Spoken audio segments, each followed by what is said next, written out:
বিসমিল্লাহির রহমানির রহিম। কুল হুয়াল্লাহু আহাদ আল্লাহুস সামাদ লাম ইয়ালিদ ওয়া লাম ইউলাদ ওয়া লাম ইয়াকুল লাহু কুফুওয়ান আহাদ। লা ইলাহা ইল্লাল্লাহু আল্লাহু আকবার আল্লাহু আকবার আল্লাহু আকবার। এই সূরা ইখলাস সে যে তিনবার পড়ে,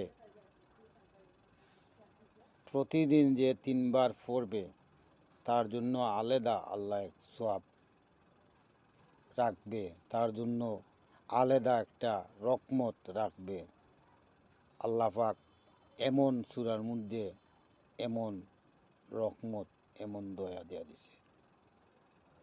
মুসলমান ভাইয়েরা, আপনারা এই সূরাটা তেলাওয়াত করবেন।